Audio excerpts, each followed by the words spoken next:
Miss Davis. My name is Haley Stewart. How are you today? I'm doing good, thank you. How are you? I'm good. So, we're here today to just get an interview on Peter and get some of your feedback to help guide his plan. I wanted to let you know that I have reviewed his most recent IEP, his annual social assessment, and his diagnostic information. So, if some of this information overlaps, I'm just trying to get more clarity from you. That sounds good, thank you. Awesome. So I do have noted that this is for Peter, and you are Dee Davis, his mom. Can you tell me his birth date and his age? Yes, his birthday is August 23rd, 2014, and he is 10 years old. Awesome. Thank you so much. Okay, and now we're going to talk a little bit about his language. How would you classify Peter? Would you say that he's nonverbal? Or actually, why don't you go ahead and just explain a little bit about how Peter talks? Peter is exceptionally verbal. He has um, above, um, range for his peers as far as his words. He can articulate his needs, his wants. He can talk like we are right now. Awesome. So I'm going to go ahead and mark Peter as being fully fluent. He does speak in complete sentences. Yes. Awesome. Thank you for that feedback. And does Peter currently attend a school setting? Yes, he is. What school does he attend? He attends, I am so sorry for this disruption. no worries. He attends Roy Allen Middle School. Awesome. Okay. And is that a private or a public It's institution? a public school. Thank you for that.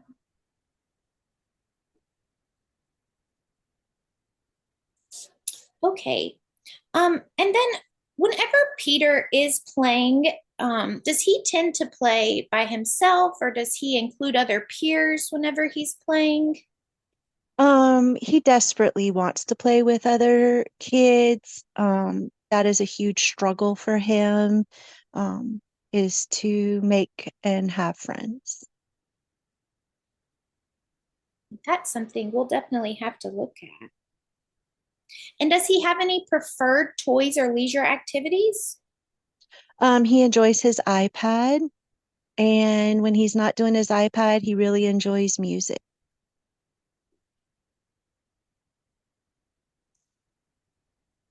Awesome. Thank you for that.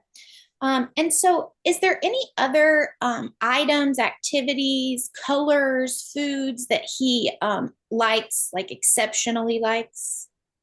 Um, Food has never, I mean, he's a really good eater. Um, but he really does love to eat ice cream. That's like his most favorite. He's not really specific on any flavors, maybe strawberry. As far as activities, we're an active family, so we go out a lot. So he um, gets really anxious, but he does enjoy going places once we're there. But of course, he is always anxious. Thank you for that. And then, whenever we're thinking about his iPad, are there any preferred videos or characters that he enjoys? Yeah, he likes Crazy Frog. He likes Skippity Doo, Toilet. Um, he enjoys pretty much SpongeBob, those types of stuff. As far as toys, um, hmm, there's not like super special toys except his straw. Okay, so the straw is a preferred item. It is. We can't really leave home without it. Good to know. Um, is Peter currently taking any medications right now for his behavior? No. Right.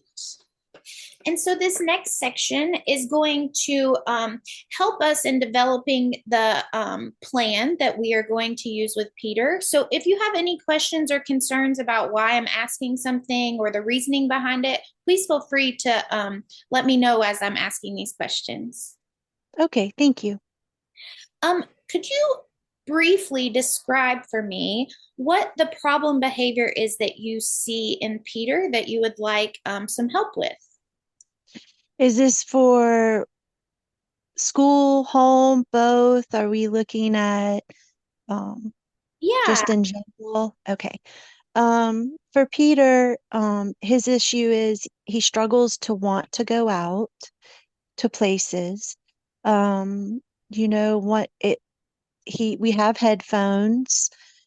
He will use those headphones. Sometimes we play music to help with that. Um, but once we're out, it's a free for all. So he just goes and tries to grab, grab, grab, grab. He won't run from us anymore, but sometimes he will like take off. Um, we don't cross the streets very well. Just that lack of awareness. Um, you know, he isn't fully potty trained at this point. We still have to help him.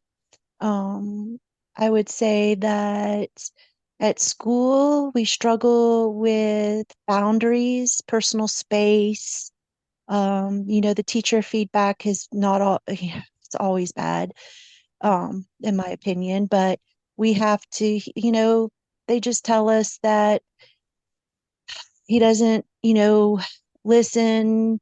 He wants to leave the room when peers are talking too loud or screaming, or if he wants the iPad or if he wants something, then he has a meltdown. I understand how that could be very hard for you all. Would you say that he displays any aggressive behaviors toward others? Yes, And then at school, have they reported any disruption? Does his behaviors lead to disruption of the full class? yes, Okay. it And does. I am just marking those off so we can look at specific areas that we want to look at with Peter. If you could identify one, the biggest problem behavior that you have, one need that is just of the highest priority for you, your family, and his team, what would that be? Probably his self-harming when he is in his meltdown mode. He will slap himself, he will hit his head.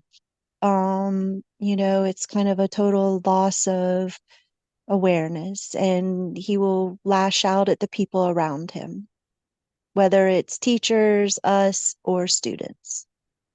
Okay. I think that is definitely an area that we can help with, and I hope to get that in the plan with your Hey, support and feedback. we're looking for whatever we can do to help him. Um, so then, if we made like a hierarchy of what these really big problem behaviors are, I would put self harm at the beginning, the very top being the skill that we want to work on the first or really attack that. But then if you could think of three other behaviors underneath that that you would like addressed, what would those be? Um, um, Probably, um, oh, there's so many. Probably running when he does, and when we do go out, just the constant, like, we can't stop, like, touching and interfering with everything that we come across. And Okay, we don't like screaming kids. It's just, he gets very frustrated that's and un- it escalates beyond that. okay. So would you say that running or bolting, um, Yes. tolerance, Yeah. tolerance, that would be a good one. Just And kind of being able to work through, like just being able to avoid these huge meltdowns where he gets to threaten others. Yeah, and so then I would you say that regulation, body regulation, emotional regulation would be another Yes, area to target? yes, yes.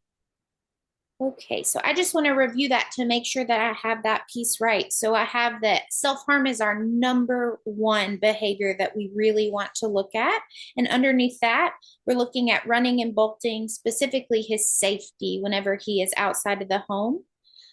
Tolerance, specifically of other people that are around him, and then just regulation of his body and his emotions. Would you like to add Yes. anything else?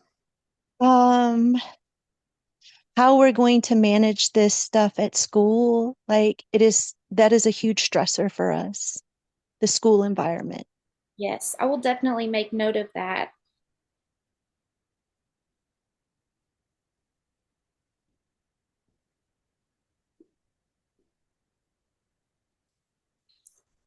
Okay, so the next piece that we're going to look at is just a bit of a range of where these behaviors then lead us. So we'll look at each of the behaviors when they happen, kind of where they take us. So um, if you had to rank um, which behavior would cause harm or the most a situation that would be the most stressful, harmful to others, what would you say is the highest behavior that's causing you and others the most discomfort? When he escalates due to like noise or screaming, or when we're out in public, when we are at school, and then that turns into aggression towards others and then self-harm. Okay. So in the high range, it's these meltdowns that he's having that Yeah. then result in harm to himself and others. Yes. And there have been, the police have been called to school due to these threats that he has made and aggression towards others. I'll take a note of that.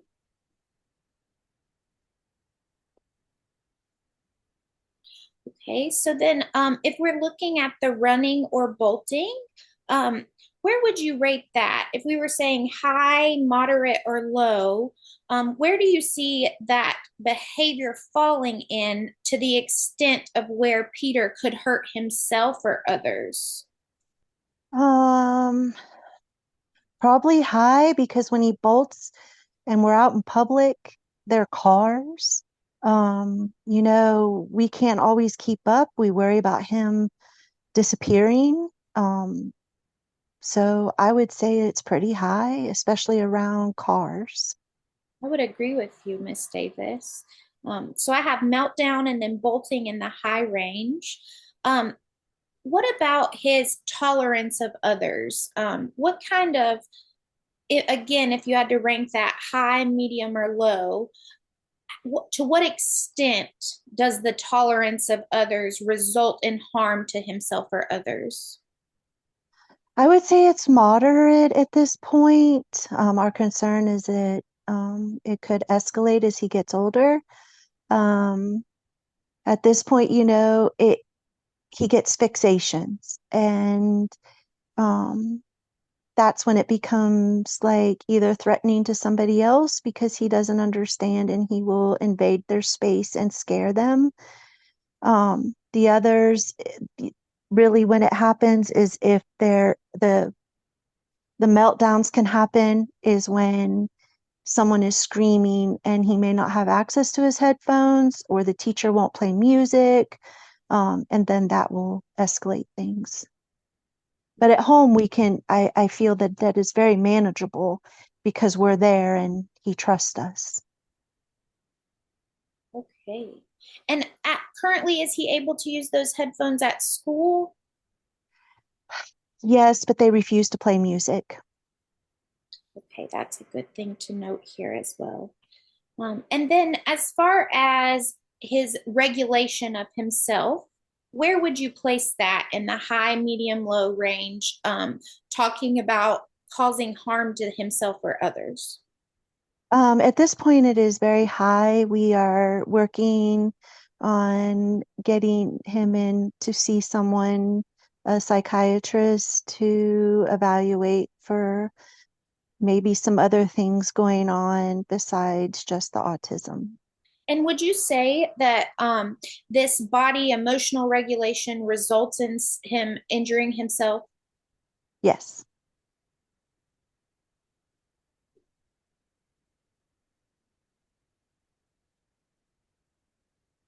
That really does give me a better understanding of these behaviors and how you're ranking them. Would you like to add any other comments to that section? We're just really concerned that, school, they've limited day, the time he's there. I mean, he's a really good kid, and, we're just not feeling supported, and we're just at our wits' end. I sure hope that our services can help to support you in that aspect. Thank you. So this is just, I'm going to ask you a question and it is pertaining to that previous question of the ratings. And if you have any questions or don't understand the question fully, please let me know, okay? Okay. Do you feel that the different types of problem behaviors tend to occur in bursts or clusters, so at the same time, or do they typically precede one another? So something might happen and then you see those problem behaviors. The second something would happen, but there are occasions for the first one, but I would say mostly the second.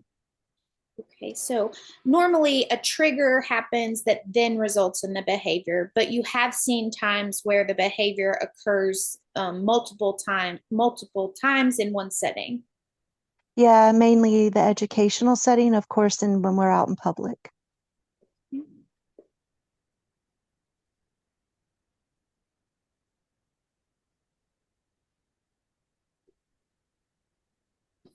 Okay, so thinking about these problem behaviors, what is the setting or situation, or have you noticed any commonalities between the environment of when something happens and those triggers really being set off? So, an example could be I know that you've mentioned at school. So, as I'm talking to you, I can tell that if music is denied in a time that Peter needs that quietness to himself, then it is causing these behaviors. Is that correct? Yeah, that's what we're told as well and what we've seen. And then, can you think of any other just situations, environments, or conditions that are a common event that's happening before you see the behaviors? Um, you know, when we're out in public, I have noticed it's always with younger children, where their voices have not um matured and it's a very high pitched sound. That seems to be the most overwhelming for him. I would say usually younger kids. With adults, we don't see it like that, or even older kids. It's really the younger ones. And this, would you say that this is where the tolerance is playing in? Yeah, maybe. Okay. So I just have noted that you're seeing the behaviors often if he's not getting what he wants or he needs, and then he's unable to communicate that. And then also, there's been a correlation when there are younger children around. Would you agree? Yes, Okay. I would agree with that. I Um, mean, we ask him all the time what, is like, we try to give him it, but he doesn't know. He just like looks at us and says, I don't know. And it's very emotional. I'm sure. I can see how that can be very, um, it, I'm sure as a parent that you just want to find the answers that you need. We do. We're very afraid right now for our son and his future. Well, I'm hoping that by gathering this information, we can make a plan that will really support him. Um, Along those same lines, is there a particular time of day that you see behaviors happening? He comes home from school early, and I usually don't, it's kind of a time for him to depressurize and whatnot. It is a struggle for him to go to school in the morning. It's a battle. He'll sit in the car. He refuses to get out. A counselor will come out. So we do see escalation there. And of course, when we're out in public, there have been times one of us will have to take the other children out, and the other person will have to stay home Right. because he won't leave. I And he understand. starts to self-harm. Okay, so I have noted that the self-harm often occurs whenever you're trying to get out of the house. You also see a lot of these struggles in the mornings whenever it's a school day and in public. Would you agree? Yes. And have you noticed any triggers of this problem behavior? And I know that this relates back to some of the previous questions, but just anything else that you can think of that happens directly before the problem behavior occurs. Usually it's, he can't access something he wants right then. That happens a lot to us. The teachers have said that at school, he does fairly well transitioning between activities. He's excited to be there. It really happens when another student has to not, they can't get what they want and they start screaming because he is in a separate setting classroom. And, there's a wide diversity of students. There's only like eight, but there are some that scream very loud when they don't get their way with things, and we think that that can be a possible issue. Thank you for that. That really helps to inform us on when we're seeing those behaviors, and it'll help to guide our intervention planning for Peter. Okay. So I know that you just stated that he does do okay with transitions. But if there are any breaks, like say maybe Christmas break or a change in schedule, so if you do something the same way every day and then something comes up and you have to change it, do you see any of those problem behaviors coming up in those situations? Really, we do. Usually, when there is a break, he's very happy to be home during those times. Um, but when we have to transition back into school, that is a struggle, and it is extremely hard to then go back to school. Once he's there, he seems to do well academically. In fact, he's on pace academically. It's just the other everything. Right. Um, so does he do okay if you do have to have a change in the schedule? So I would think to like routines. So if you all get up in the morning and he gets dressed and he eats and he uses the bathroom and it's in a specific order, if you deviate from that order, does that cause any of the problem behaviors? Um, Sometimes, yes, we try to very much so keep on a structured time frame. When we have guests over or we go somewhere unexpectedly, that is a huge struggle.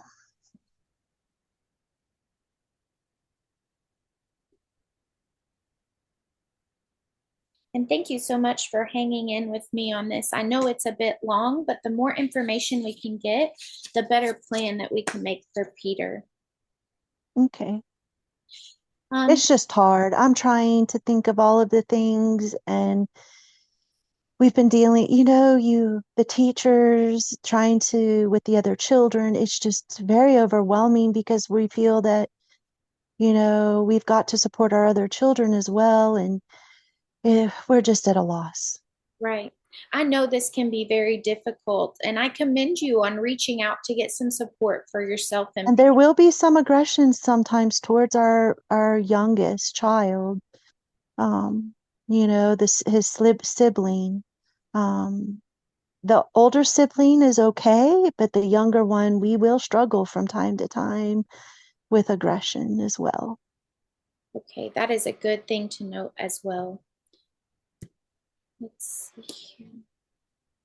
So we briefly did talk about this earlier, but there is, I just want to make sure that I'm putting this down accurately, but we have talked a bit about these behaviors occurring whenever Peter does not get his way. Um, and so thinking about that, could you describe just situations, activities, or times of day where Peter tries to control the narrative and he tries to take control of the situation on his own? So typically when he comes home from school, he runs right to his iPad. And that can be a battle because I'm not a huge electronic person. And we feel that, he needs to get outside a little. Um, and that has been a struggle for us. So I would say about 12 o'clock when he comes home, because he only goes to school till 12. Um, I would say that's a struggle. As far as when his sister comes home, the younger sibling, Yeah. there can be issues with attention. We're trying to help her, and give her attention, and that doesn't always work out. And he will escalate and take that out on either us by hitting us, or he will hit his younger sibling. Okay. That's also something that we definitely want to note. Um, so whenever he does do these things, how is the other sibling responding? The other sibling is about 8 years old, and she struggles greatly. She cries, "Don't touch me." He screams in her face.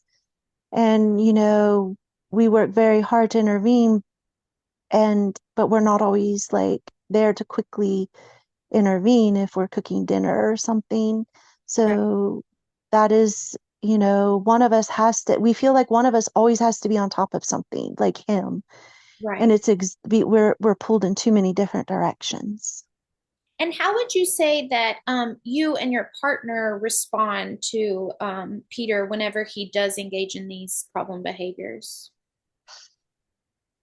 We have worked hard to try to align more on our um, co-parenting of the situations, but we see things. My husband is very punitive in his approach. This is not acceptable, the punishments, and he struggles to understand why these things are happening. And I feel that, that Peter knows this. And Peter and I have a good relationship, um, because I tend to be more permissible, I would say. I try to give space and try to understand more of what he's saying or doing. And my husband and I fight about that a lot because he says that I'm babying him too much. I'm sorry that you're dealing with that. But it does sound like you all are trying to align. And so, other than trying to understand what Peter is saying, are there any tactics or coping mechanisms that you use to try and calm him down? I will play music in the house to calm him down. when it's just us, when everybody's around, I really don't care if he listens to music. It soothes him. Right. Um, Obviously, we've worked very hard. I tried to rub us back and let him know that, it like support him because my husband is not always that supportive person. And I feel that he has to have somebody that's going to help him. And so maybe I do baby him too much. I try to comfort him more. I co-sleep with him still, because he wakes up constantly in the night. Um, and that takes a strain, Yeah. I can understand where you are coming from completely. Um, not just with my husband, but with my other two children as well. for sure. For sure. I'm seeing that it looks like you do a great job in trying to understand where Peter is coming from and using some of those skills like music and back rubs and co-sleeping to make him feel confident, comfortable, and secure. Um, and other than those, would you say that there's anything that you use to distract Peter during these times? Um, Music could possibly be that, or anything else that might be used to distract him to get him out of those problem behavior episodes? I usually will have to physically like intervene, or my husband will intervene at home. At school, we're called to school constantly. Obviously, um, the teachers and the assistants can't really, they do what they can, and I know how hard it is, and I don't blame them. Um, he won't sit in the cozy area to calm down. At home, we really just go to his bedroom and he'll kind of sometimes destroy the things in his room. So we limit and try to have things that are appropriate to throw. Right. Um, Yeah, that's Give him that space to let it out, but we have to physically remove him at this point. And I know that can't always be the case. My husband's 6'3". This is not like we can go down this road anymore. right. I understand. Um, so in wrapping up this interview, I just want to ask a few questions about how you feel that Peter is, what he's trying to do whenever he does engage in these problem behaviors. So, do you think that he's trying to communicate something to you all whenever he engages in these problem behaviors? I do. I don't think he knows how to access really what's bothering him. And when he communicates, it's just the noise. But we can make it quiet. Um, we can do stuff like that. But if we give attention or we do something somewhere else, then, you know, I'm really kind of at a loss. I really, um, I don't know what to do anymore. And my marriage is suffering, my other children are suffering, but Peter is such a loving boy. He is so wonderful and he is so smart. And, when he's in this good place, it's just wonderful. He is very lucky to have you as a mom, and I want you to know that you are doing right by trying to support him. Um, do you think that this behavior is any type of self-stimulation?